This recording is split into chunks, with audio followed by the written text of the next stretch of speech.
سلطان صلاح الدین ایوبی کا یہ بنوئی تھا اور یہ بہت بڑے مقام پر بہت بڑے لیول پر رسول پاک صلی اللہ علیہ وسلم کا میلاد منایا کرتے تھے۔ آئیے میں جلدی جلدی جو ہے وہ آپ کے سامنے رکھ کر ایک روایت اور آپ کو سنا کے اجازت دوں آپ سے۔ یہ پوری میرے سامنے عربی کے اندر جو ہے وہ عبارت موجود ہے، یہ 2-3 صفحات پر عربی میں اس کا جو ہے میلاد پڑھنا حضور کا لکھا ہوا ہے، اگلے صفحے پر بھی موجود ہے۔ چونکہ ہمارے پاس وقت کم ہے، میں آپ کو مختصر سا سناتا ہوں کہ رسول پاک صلی اللہ علیہ وسلم کا بادشاہ بھی میلاد مناتے تھے اور کس انداز میں مناتے۔ پھر انشاءاللہ اگر اللہ نے زندگی دی توفیق دی تو اگلے میں جمعے پر ویسے پچھلے جمعے پر میں نے اشارہ دیا تھا کہ بی بی کا میلاد سناؤں گا، لیکن اب میرے ذہن میں ابھی آیا اور یہ بات بھی طویل ہو جائے گی تو وہ خوبصورت واقعہ ہے وہ بھی آپ کی گوش گزار کروں گا۔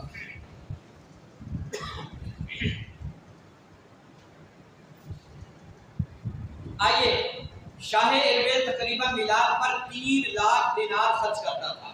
ابھی میں صرف اس کی ڈیٹیل کی طرف نہیں جاؤں گا، مختصر عرض کرتا ہوں۔ شاہ اربیل تقریباً میلاد پر 3 لاکھ دینار خرچ کرتا تھا، اور یہ آپ کے ذہن میں رہے یہ دونوں دینار سونے کے ہوتے تھے۔ یہ خالی وہ دینار جیسے آپ کا روپیہ ہے، اب آپ کا جو ہے وہ 5 روپے کا سکہ ہے، وہ 5 روپے کا ہے، تو اگر سونے کا ہو تو بات کم ہو جاتی ہے، سمجھ رہے ہیں نا؟ تو یہ ان کا سکہ جو تھا وہ سونے کا تھا۔ امام ابن کثیر نے البدایہ و نہایہ کے اندر اس کو بیان کیا ہے، وہ 15 سے 18 جلدوں میں وہ کتاب امام ابن کثیر کی موجود ہے، الحمدللہ میری لائبریری میں بھی۔ اور آئیے میں آپ کو وہاں سے ملا سنا رہا ہوں۔ امام ابن کثیر نے اتنی خطیر رقم میلاد النبی پر خرچ کرنے کی تحسین کی ہے، خوشی کا اظہار کیا ہے کہ بادشاہ نے اتنی بڑی رقم جو ہے وہ خرچ کی ہے، اور ایک لفظ بھی محدث نے ایک لفظ بھی تنقید کا نہیں بولا۔ آج آپ کو کہتے ہیں نا لوگ جی میلاد کے بجائے کسی بیٹی کا نکاح کروا دیتے، شادی کروا دیتے، اس کے جہیز کا بندوبست کروا دیتے، کسی غریب کے ہاتھ لگا دیتے، کسی یتیم کو دے دیتے، کسی مسکین کو دے دیتے، کہتے ہیں یا نہیں کہتے؟ جب یہ دن شروع ہوتے ہیں تو ہوا ایک نئی شروع ہو جاتی ہے، سارا سال ان کو یاد نہیں آتا، غریب کی بیٹی پورا سال انہیں یاد نہیں آتا، 11 ماہ خاموش رہتے ہیں، 12ویں ماہ میں ان کو غریب کی بیٹی یاد آ جاتی ہے۔ آئیے،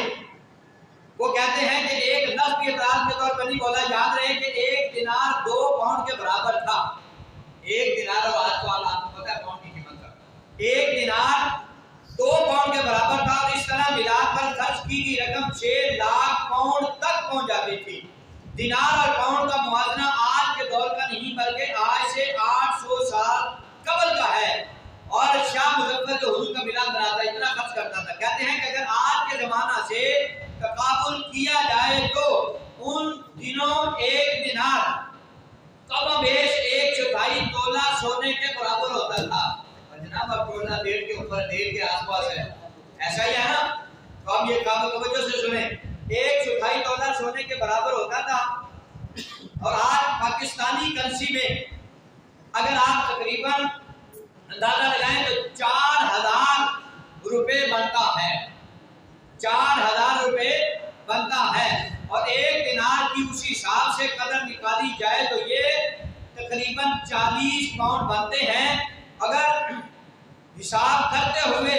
40 کو 3 لاکھ سے ضرب کی جائے تو یہ رقم 1 ارب 20 کروڑ پاکستانی روپے بنتے ہیں۔ اور یہ بھی آپ کو بتاؤں،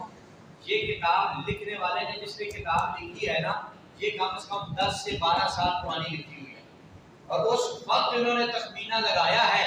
تو اس وقت سونے کا ریٹ بامشکل آپ کو پتا ہے کہ 30-35 یا 40 ہوگا۔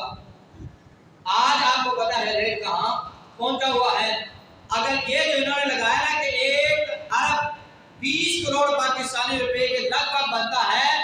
اب یہ اگر اس سے اگر 40-50 بھی لگاؤ تو لاکھ کا سونا اگر آپ لگائے نا 2 لاکھ تو پھر یہ 1 ارب نہیں بلکہ 2 ارب بن جائے گا، اور 40 کروڑ بن جائے گا تو 20 کروڑ ہے۔ اور میں نے 1 لاکھ کے حساب سے آپ کو بتا رہا ہوں کہ اتنا بنتا ہے، 2 ارب 40 کروڑ روپیہ پاکستانی بنے گا۔ بات اس سے بھی بڑھتی ہے، اگر ایک بادشاہ حضور کے میلاد پر اتنا خرچ کرے، اور زمانہ محدثین کا ہو، دور محققین کا ہو، دور مفسرین مفسرین کا ہو کہ جن کی بات جو ہے غلط سمجھی جاتی تھی، اور وہ صرف یہی نہ کہیں کہ اس نے منایا وہ جانے، وہ محدث خود بیان کرتے ہیں اور بیان کر کے کہتے ہیں بادشاہ تو اتنا بڑا بڑا حضور کا میلاد بنا دیتا،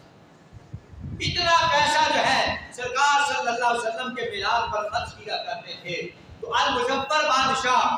اس نے رسول پاک صلی اللہ علیہ وسلم کے میلاد پر اتنا پیسہ خرچ کیا، اور یہ ایک مرتبہ نہیں کیا، ہر سال کیا کرتا تھا۔ اس میں علماء کرام کی خدمت کرتا تھا، اس میں علماء کرام کو جبے پہنایا کرتا تھا، علماء کرام کو نئی دستاریں لے کر دیا کرتا تھا، اس علاقے کی مساجد کو سجایا کرتا تھا۔ اس کے علاقے سے لے کر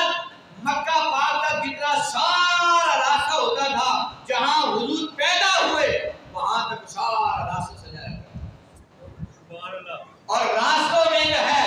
وہ حوض بناتا تھا جہاں پر ٹھنڈا اور میٹھا پانی لوگوں کو میسر ہوتا تھا، اور جو ہے اس کی تعداد کتنے لاکھ کی تعداد میں مرغیاں ذبح کرتا تھا، ہزاروں کی تعداد میں بکرے اور بڑا گوشت کیا کرتا تھا۔ یہ میں آپ کو چند جملوں میں سنا رہا ہوں، یہ 2 بات پر سناؤں اگر ترتیب کے ساتھ تو پورا جمعہ اسی کو ہوتا ہے۔ اتنے بڑے پیمانے پر رسول پاک صلی اللہ علیہ وسلم کا میلاد ہوتا رہا ہے۔ آج آپ اور میں جس زمانے میں میلاد منا رہے ہیں نا، یہاں منع کرنے والے آئے ہیں، یہ پہلے نہیں تھے، یہ پہلے